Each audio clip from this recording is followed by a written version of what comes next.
Is there not enough mental breaks for me? Smiling outside but the happiness fake for me. Mentally foggy but acting like we awake for me. So what's the takeaway for me? It's the fact I'm in dismay for me. So what's the case for me? The takeaway for me. It's the fact that we always feel stressed for me. Tapping on the desk for me. No more recess for me. Slipping and failing with these grades, we all stressed for me. Feeling depressed for me. So tell me, what's next for me? Dear the parents of high school students, the RCSD, and other adults, we need more mental support teachers for our schools. Do y'all not see that we're losing motivation to even leave our rooms? Do y'all not comprehend that all this isolation is affecting all of us mentally? Our moods are getting worse, we're becoming depressed, but no one will understand it.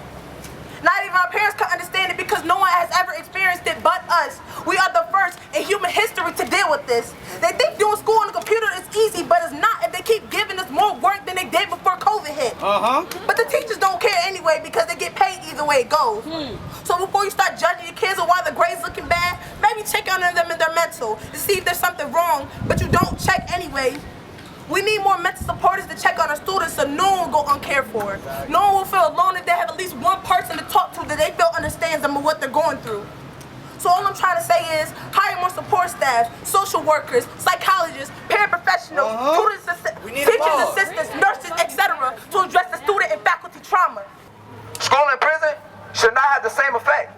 From what I experienced with being in high school, it's a totally different experience. It's a totally different feel. Not only do I feel just as a student, but as if I have to be on defense with students and teachers. If we all take a mental break and check ourselves, we'll feel a lot better. Because from what I experienced, it is really stressful going through all this. And if everybody take a minute and listen, something will get changed. It's not okay for them to grow up into a system they believe hates them. We need funding to go into hiring support staff for restorative practices, which can help with student emotional support and guidance, giving them a safe place to express themselves and problem solve, which will help prevent suspensions and also allow for more open and healthier relationships between staff and students. Because students learn better when they can trust the people who are teaching them.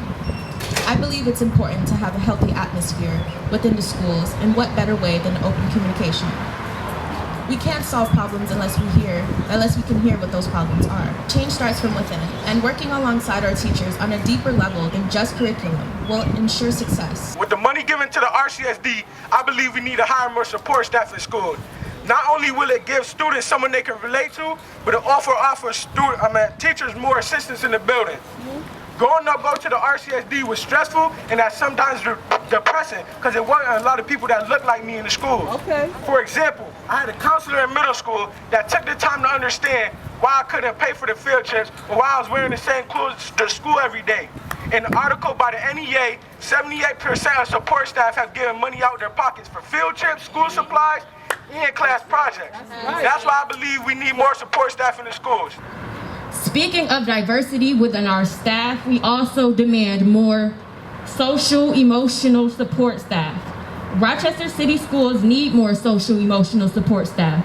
There needs to be trained workers who know how to and can support specific needs of the students.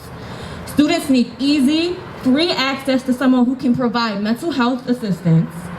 Social workers are a priority, especially after these 2 rough years that we've been facing and still are facing.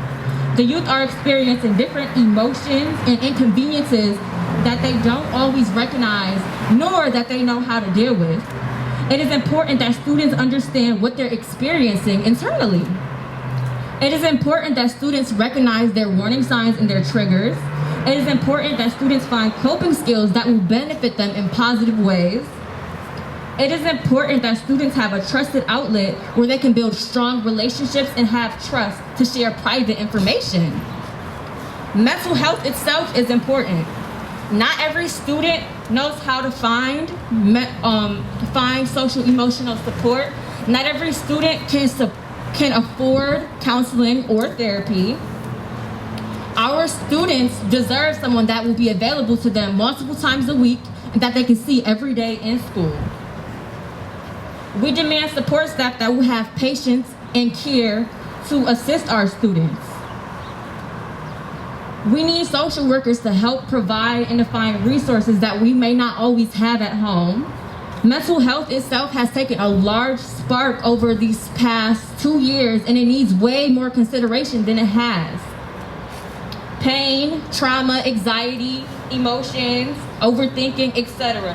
They are all inevitable factors in each individual life, whether it's a student, whether it's a teacher, whether it's a bystander. Mental health is an uncomfortable topic that students experience every day, that us as people experience every day, and we may not know that ourselves. We need guidance to healing and to closure. The youth should not have to struggle in silence. Thank you. Next up.